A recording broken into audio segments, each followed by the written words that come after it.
The room held the stillness of a sealed memory. A single hanging bulb flickered in the center, its dim arc barely reaching the edges where dusk gathered like quiet witnesses. Time had not softened the scene. It had only settled into it, layer by layer, until everything felt embalmed in a colorless hush. For exactly 100 words, the atmosphere had to pull the reader under.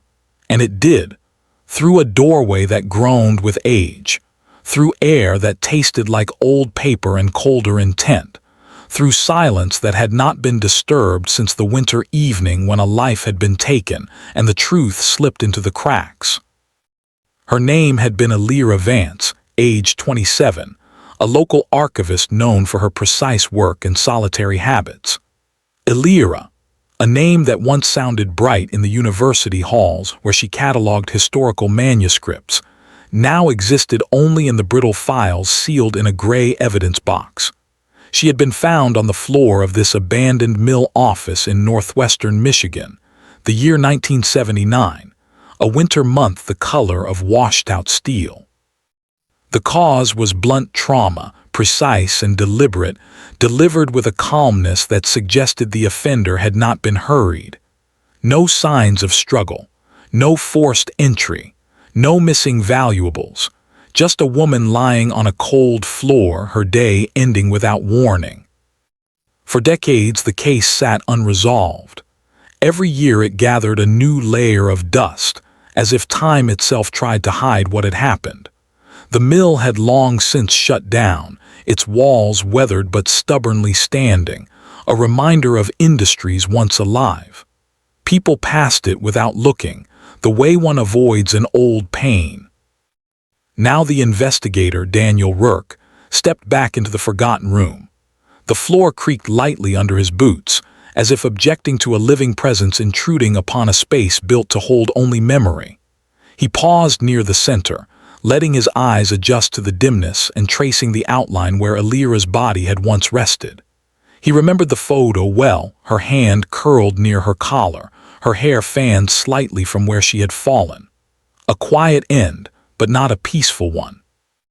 He ran a gloved hand across the desk. The dust stirred like ghosts stretching awake. The sensation carried guilt. The case had been his first serious assignment as a junior deputy back in his 20s, a case he had failed to solve. Now, at 62, he returned not out of nostalgia but necessity, summoned by a recent shift in the evidence chain. His breath felt heavier here. The air carried the faint scent of rust, cold wood, and the lingering echo of a life that had never been granted closure. He crouched near the eastern wall. There had once been a set of old ledgers here, their spines cracked. Elira had come to the mill to meet someone regarding a donation of historical records. That much had been confirmed. What they discussed and why she stayed long after sunset remained unclear. Rourke placed his fingertips on the floorboards. Smooth. Clean. Too clean for a structure this old, he thought then. Too clean now still. He walked the perimeter slowly, methodically. The ceiling dripped faint drafts. The windows filmed opaque. The stillness grew dense the longer he stayed, like the room disapproved of movement. He whispered only once, the words escaping without intention. Elira. Soft, fragile, almost a breath rather than a name. Dialogue had no place here, not in a room where even sound felt wrong. The silence pressed back on him, a reminder of the decades between failure and return. His flashlight slid over the far corner, the one no one investigated deeply back then because the initial team had declared it irrelevant. A pile of wood, a rusted pipe, a paper scrap once thought to be nothing. The scrap was long gone now, cleared in '79 and logged as random litter. But Rourke, after all these years, still remembered its handwritten edges. The paper had looked slightly different from the mill's usual stock. A cleaner white, a narrower line spacing, something foreign to this environment. He inhaled slowly, exhaled even slower. The case had begun like this, in a quiet room, with a dead woman, and a feeling that something tiny had been overlooked. Tonight the room felt the same. But Rourke had changed. And the world outside had changed, just enough to give the past a small opening. One he intended to step into, carefully, deliberately, without expectation or comfort. The case was waking up. Case reopens due to discovery of new crucial evidence. 1,000 words. The call had come 3 weeks earlier on a gray morning when Rourke sifted through routine municipal reports. Nothing interesting, nothing heavy, just administrative dust. Then his desk phone rang, a sound that felt too sharp for the quiet office. A hesitant voice had spoken. "Detective Rourke, we found something. I think it's tied to the Vance case." A sentence like that pushes through the years like a sudden draft through a sealed house. The item was discovered during a routine clearance of archived property evidence, where catalog inconsistencies had prompted a review. The technician, new and meticulous, uncovered a sealed envelope misfiled behind a row of unrelated case packets. The envelope contained an object that should never have been separated from its chain. A photograph. Not one from the original crime scene collection. Not one ever listed in the official inventory. A photo of Elira Vance taken the week before her death. It showed her standing near the very same mill, holding a folder close to her chest, her expression neutral but attentive, like she was waiting for someone. The light behind her spilled from a winter sunset. The angle suggested she had not posed, she had simply been captured while turning. On the back of the photograph in faint pencil was a date and a single initial, H. Rourke knew immediately that no such photograph appeared in the 1979 investigation. He had combed every scrap of documentation during the first year, and again in '93 during a brief re-examination. This image had been missing both times. Its sudden emergence was not accidental. It was the shift the case had never received. When Rourke inspected the photo himself, he felt a familiar pressure settle at the base of his throat. He traced the folded marks along the edges. Someone had kept it, handled it, possibly carried it. The crease lines ran diagonal, consistent with being stored for a long time inside a pocket-sized journal. The technician apologized repeatedly for the misfiling, but Rourke dismissed it with a nod. Human error wasn't the issue. The location of the envelope within the storage room, that was the real question. The envelope had been placed precisely between cases from 1982 and 1984, too far from 1979 to be an accident. Someone had tucked it away intentionally, at some unknown point between then and now. He called up the old property logs, paper sheets yellowed at the edges, ink fatting, handwritten initials of evidence clerks long retired. One entry caught his attention, a brief, half-legible notation dated December 1981, pending return of supplemental materials. No signature, no description. The supplemental materials were never identified. The photo might have been part of them. The discovery cause rippled through the department. Most of the younger staff viewed it as old history, but the older ones recognized the weight the case carried. Newspapers from '79 to '83 had run headlines urging resolution. Elira's family had moved out of state after years of silence. Yet the crime lingered in the town's collective consciousness, an unanswered question that hovered around winter anniversaries. Now, with the photo in hand, everything shifted. The case reopened formally, not out of sentiment but procedure. Any new evidence capable of altering the investigative direction required full reassessment under current standards. Rourke accepted the assignment without hesitation. He sat in his office that night, the photo placed before him on a clean sheet of white paper. The window behind him reflected its faint silhouette, as if Elira stood in the glass, still waiting. "Why were you holding that folder?" he murmured, not expecting an answer. The fragmented dialogue felt appropriate, the low, uncertain cadence of someone speaking to memory rather than presence. He enlarged the image using the department's scanner. On magnification, the folder's corner revealed a marking, a small two-letter notation, AM, archival materials, a common label used at the university for collections reviewed before transfer. The meeting she attended at the mill was supposed to concern documents from a former employee's estate, but the estate paperwork never clarified who initiated the transfer. Only that Elira volunteered to retrieve a set of ledgers rumored to contain early mill blueprints and personal correspondence from the founder. Rourke leaned back in his chair. Something in the photo tugged at him, the slight tilt of her shoulders, the tightened grasp on the folder. Subtle tension. Perhaps she had known she was not alone. He examined the faint pencil initial, H. Simple, small, almost careless. But pencil fades slower when pressed with intention. Rourke waited until the office emptied out for the night. Then he dimmed the lights and studied the image again.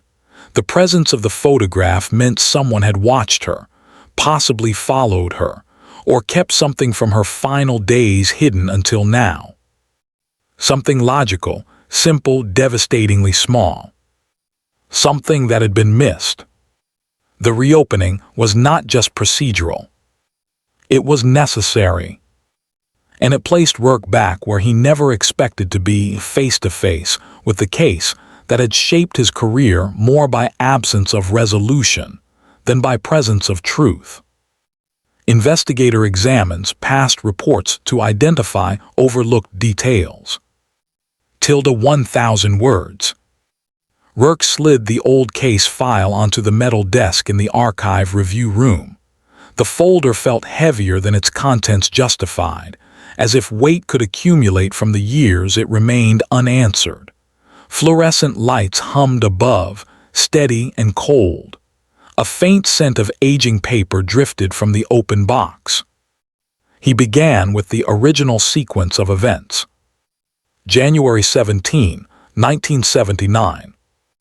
Elira left work at the university early, according to colleagues. She signed out at 4:12 p.m. She was last seen getting into her car, a beige sedan she maintained meticulously. She told no one where she was going.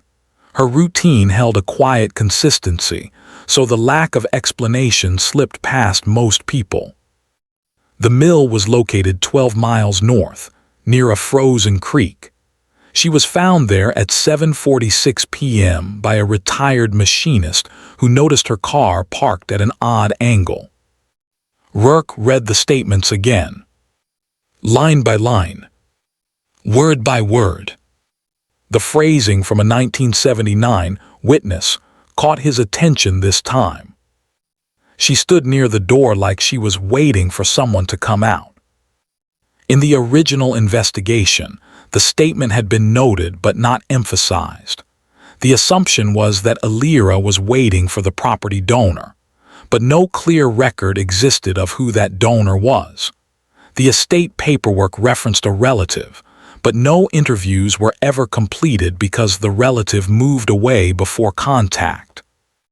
He flipped through the photos, the mill's exterior, the interior, the marks on the floor, the absence of footprints near the back exit, strange in winter conditions. Snow should have recorded every step, but the area behind the mill was smooth except for faint impressions that investigators then dismissed as animal tracks. Rourke underscored the line with a pencil.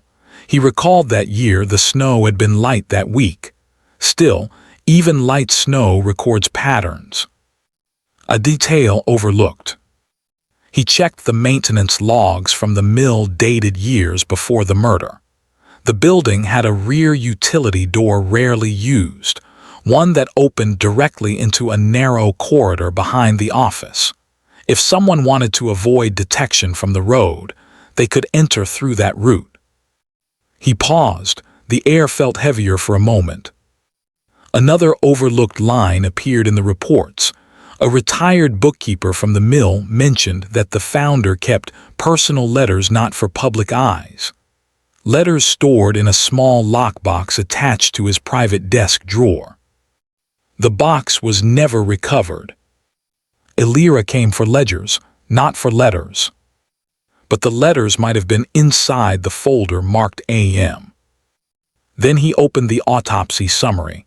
No defensive wounds, no bruising consistent with a struggle, a single precise impact, delivered by someone who approached her with calm familiarity. Someone she likely knew. He searched for the old interview notes, the suspects listed in preliminary order. 1. The donor relative, never interviewed. 2. A former colleague who disputed one of Elira's archival decisions. 3. A mill employee from years earlier who claimed ownership of some documents. 4. A quiet neighbor who had been seen speaking to her once. The list felt generic, unchallenged, as if written by someone eager to categorize rather than understand. Then he saw the fourth name again, the neighbor, initial H. Rourke froze. On the back of the new photograph, the pencil H. He scanned the interview notes, sparse, barely half a page. The neighbor, Harlan Meyer, age 42 at the time, reported seeing Elira occasionally at the mailbox. He described her as distant but polite. No tension recorded. No motive explored. The interview ended abruptly due to lack of relevance. Rourke leaned back slowly, letting the silence settle. Had it been that simple? Had H always been present, waiting in the open? He pulled the address records. Harlan lived 3 houses down from Elira in 1979.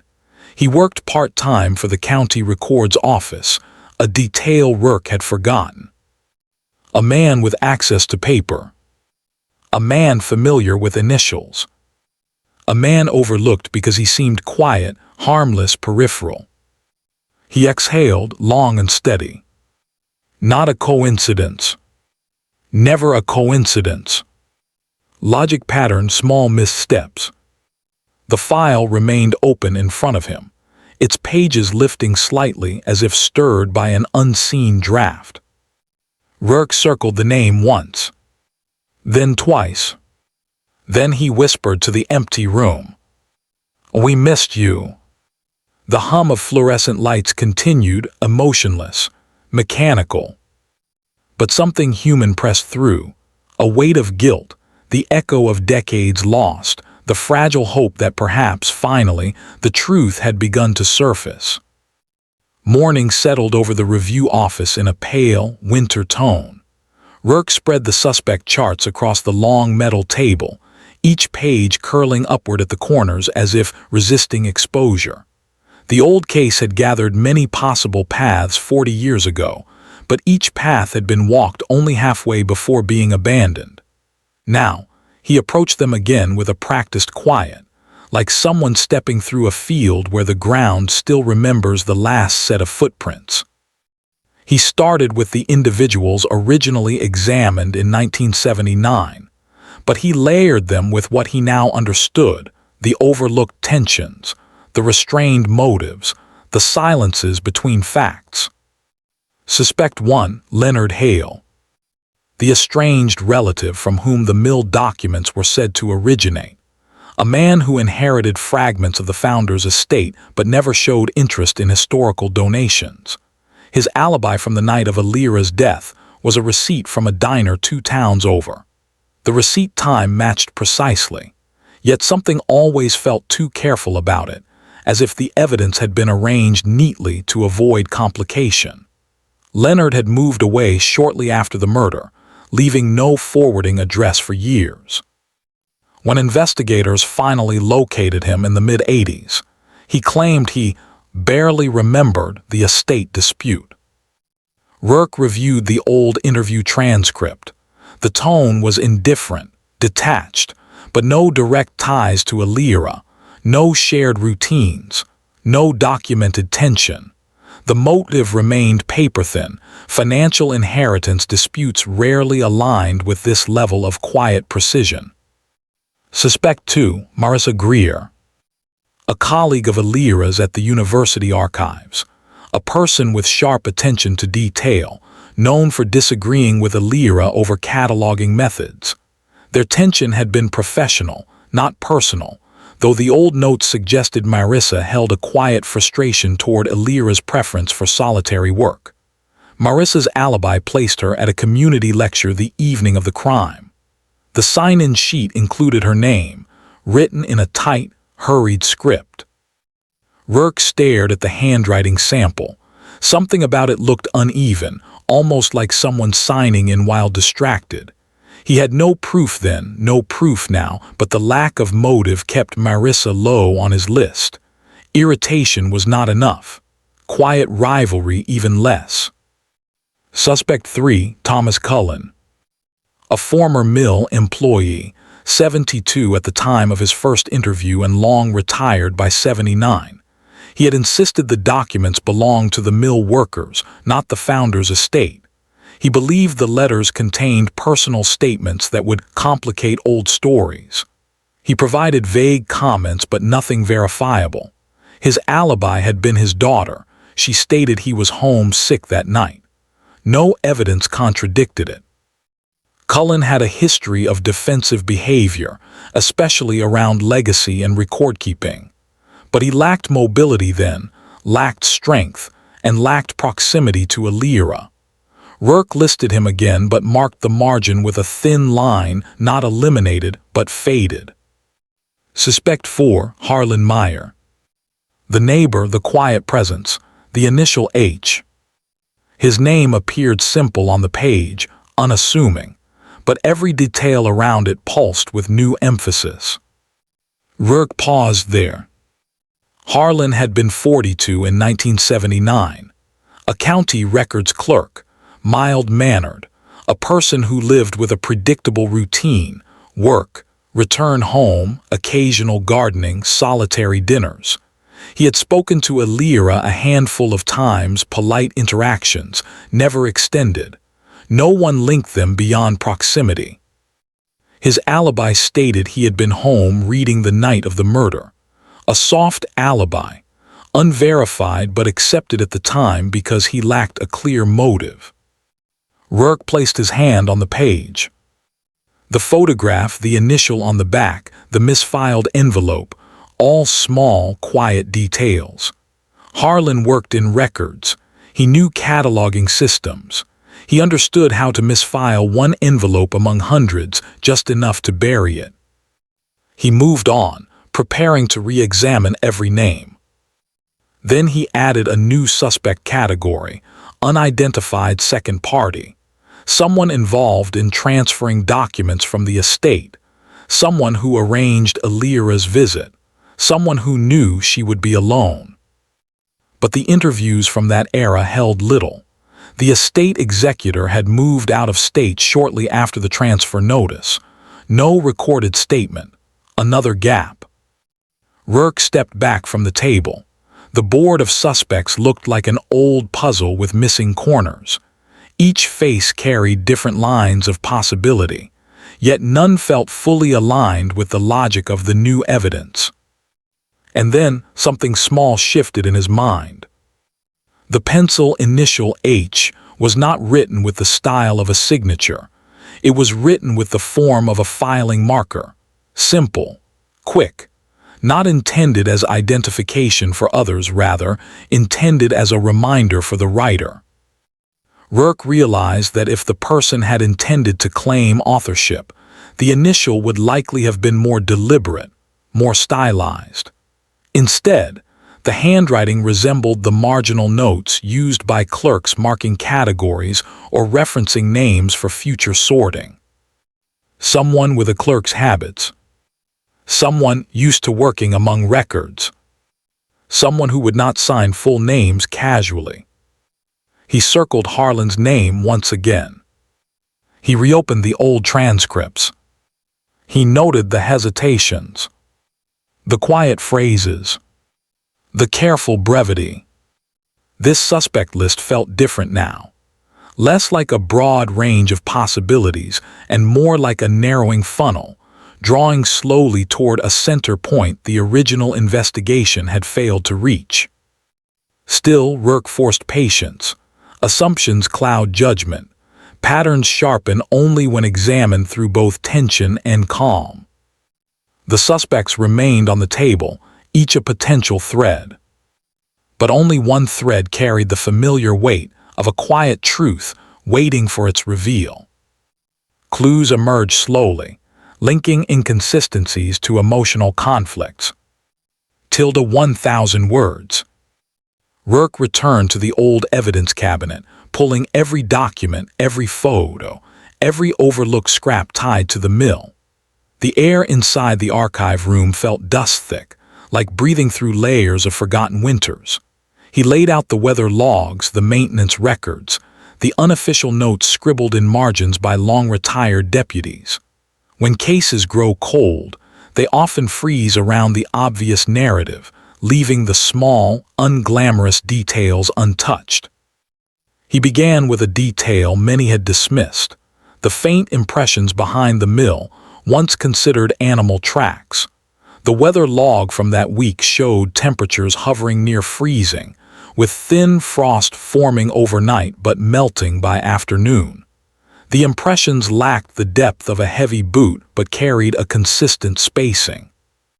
Rourke measured them again from the old photos. The spacing aligned not with animal gait but with careful, deliberate steps, light footprints, someone who weighed modestly, or someone who walked with controlled pressure. He lifted the photo of the impressions, held it against the light. The depth changed subtly at the fourth and fifth step, hesitation, a pause. Someone waited behind the building. Someone stayed out of sight. He turned to the mill correspondence logs. A handwritten note dated 3 weeks before the murder mentioned a request for access to the founder's letters. No name attached. The handwriting, though, bore a familiar slant, narrow loops, controlled spacing. He compared it with Harlan's address form from 1978, nearly identical. A quiet pulse pushed through Rourke's chest, quick but contained. He continued, methodical. He reopened the testimony from the machinist who found Elira's car. The man described seeing a faint light in the mill office window, as if someone had turned it on briefly. In the original report, investigators believed the machinist saw the overhead bulb still cooling down. But the machinist had insisted the light flickered, twice. Rourke re-examined the light system. The office bulb could be switched only from inside. The breaker box sat in the utility corridor near the back entrance. A person entering through the rear door could have turned the breaker on and off without being visible from the road. A controlled presence. He moved next to the small scrap of paper once dismissed as refuse. It had been logged, photographed, then discarded within hours of the original search. Investigators then assumed it fell from an old ledger, but Rourke remembered the shape, slightly narrower than standard mill paper. Like university paper. Like the kind Elira used for her notes. Why would a piece of Elira's notepad paper be torn and discarded near the back corner, far from where her body was found? He drew a slow breath. Perhaps she wrote a message. Perhaps she dropped it while startled. Or perhaps someone tore it from her notes. He scanned the old scrap photo. The edges were uneven, not torn in haste, torn deliberately as if someone removed a specific line. The remaining portion had faint pencil marks, a loop, a downward stroke. The start of a name. He placed the scrap next to the photograph with H. The pencil tones matched, light, controlled, almost identical in pressure. He leaned back, letting the air settle. The hum of the fluorescent lights merged with his steady breathing. Then he moved to emotional context, the human layer beneath the evidence. Elira, from all accounts, was quiet but observant. She wrote personal reflections in her archival journals. One line from her January notes stood out. "Some requests feel too eager. I should be cautious." The entry was short, the last in the notebook. She never elaborated. Requests from whom? He examined her mailbox logs, outgoing letters she sent from her residence. One envelope, addressed to a colleague, was dated the day before her death. The stamp remained crooked, unlike her usual precise placement. The content had been mundane, a note about scheduling a document transfer. But the tone had been unusually brief. Someone had unsettled her. Someone who knew her routine. A quiet visitor. A neighbor, perhaps. Someone who could approach without raising her guard. Rourke returned to Harlan's file. His statement mentioned nothing beyond seeing her occasionally, but the phrasing looked rehearsed, as if he chose the safest possible words. Emotion rarely leaves overt marks in reports, but it seeps into inconsistencies. He reread the note from 1983, written by a deputy during a minor re-interview attempt. Subject declined to speak further, appeared uneasy, mentioned he didn't see much back then. When asked for clarification, he repeated the same line. Declined to speak. Appeared uneasy. Repetition of verbal stall. Rourke pressed his hand against the desk, grounding himself. The connections were forming, subtle, quiet, but layered with emotional truth. Someone waited behind the mill. Someone wrote the request note. Someone lingered long enough to tear a page. Someone left the initial H on the back of the photo. Someone lived close enough to observe Elira's routine. A line had begun to form. Not coincidence. Not dramatic revelation. Logic one step at a time. And every step pointed in the same direction. Unexpected twist reveals the least suspected person as killer. 500 words. Rourke returned to the mill one last time before drafting his concluding report. The building felt colder now, or perhaps his awareness sharpened the chill. The dust settled gently as he entered, as if acknowledging his presence. The air carried the same quiet heaviness as before, but this time he sensed something new. Not dread, not fear, recognition. He walked the perimeter again, flashlight tracing the grooves of the floorboards. He paused at the rear entrance. The hinges bore faint scoring marks from being opened gently, carefully, by someone afraid to make noise.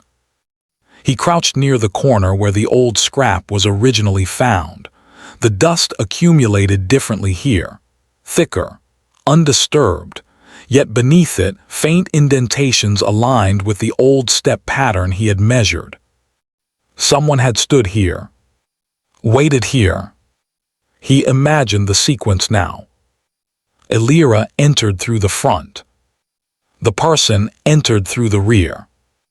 No confrontation at first. A quiet conversation. A moment of hesitation. Then the controlled strike. He stood again, the cold settling into his joints. Back at the office, he laid out all documents tied to Harlan. His clerical forms, his notes, his handwriting samples, his property card from the county archive room dated shortly after 1979. One detail surfaced, something so simple, so small, it had gone unnoticed. Harlan transferred departments within the county office in early 1980 to the Evidence Storage Division. where the misfiled envelope later appeared. Rourke stared at the transfer form. The handwriting verifying the move was Harlan's own, and beneath it, faint but visible, was his filing initial, a small, habitual H. The same mark on the photograph. The same pressure on the torn scrap. The same style on the anonymous document request. A small pattern.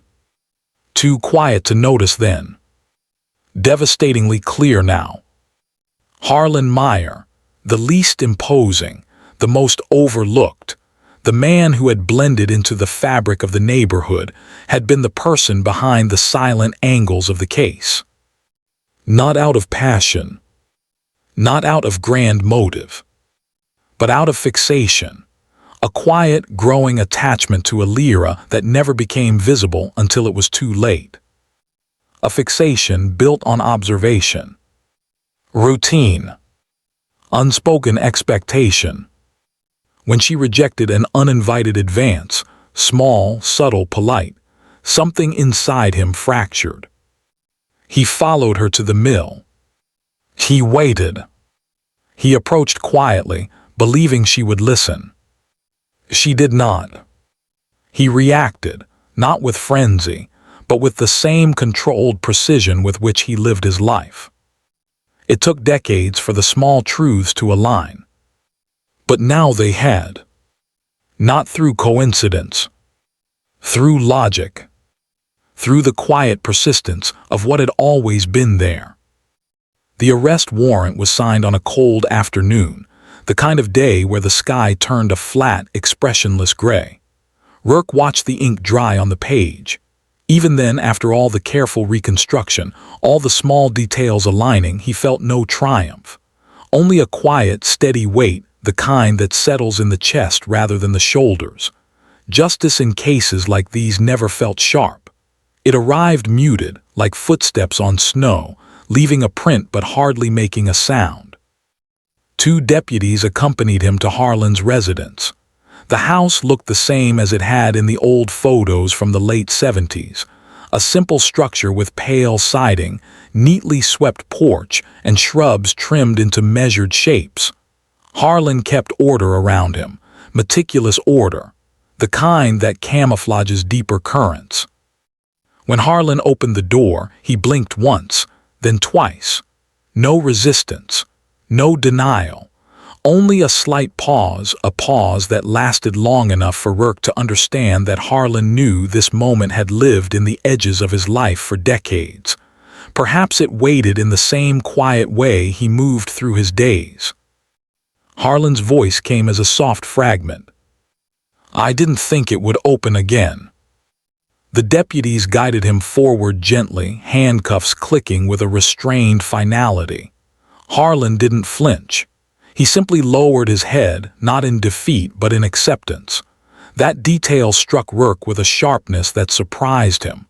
Acceptance implied awareness, perhaps even remorse, though the expression remained unreadable. Inside the interview room, Harlan sat with his hands folded, elbows drawn inward as if conserving warmth. The room hummed with a low vent sound, the artificial breeze brushing his shoulders. Rourke took the seat across from him and placed the photograph, the one found in the misfiled envelope, on the table between them. Harlan looked at it, eyes softening at the edges. "I kept that," he said after a long silence. "I shouldn't have, but I did."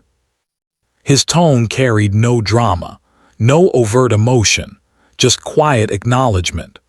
Rourke studied the man before him, not imposing, not volatile, not the image of someone who would appear in a case file. And yet the simplest truths rarely matched expectation. He asked only one question, the essential one. "Why did you follow her to the mill?" Harlan exhaled slowly. The breath trembled, but only faintly. "I thought we understood each other," he said. "She always spoke gently. She treated me with kindness. I thought it meant something more. Not a motive wrapped in anger. Not a motive shaped by control. A motive shaped by quiet assumption." Harlan's gaze dropped to his hands. When she walked away that day, I realized I'd misread everything. I only wanted to talk, just talk.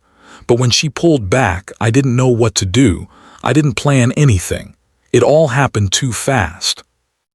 There were no raised voices, no confession marked by bursts of emotion, only the calm unfolding of a memory long suppressed. And in that calmness, the human truth felt heavier than any procedural detail. Rourke listened without responding.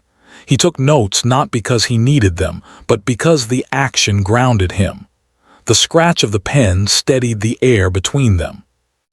Harlan described the mill corridor, the dim light, the hesitation in his step.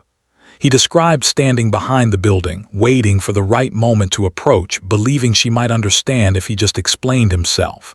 When she recoiled, he reacted. A single moment of convergence between expectation and refusal. A single blow. No panic. No flight. He stayed with her for several minutes, the silence deepening around him, before slipping out through the rear door. He kept the photograph to remind himself of the version of reality he once believed in. He tore the page from her notebook because she had written his name, a detail he feared would reveal too much. He hid the envelope because he could not bring himself to destroy it. Instead, he buried it in the safest place he knew, within the order of county records. His truth unfolded quietly, sharply, almost tenderly in its restraint. Rourke closed the file. "That's all," he said. Harlan nodded, a fractional movement. "Thank you for listening." The words drifted without weight, without expectation. They settled in the space between them like dust. The door opened. Harlan was taken away. Rourke remained seated for several minutes after, staring at the empty chair across from him. He traced the edges of the photograph with his thumb. The pencil initial H remained visible, faint but unmistakable, a last echo of what had gone unseen for decades.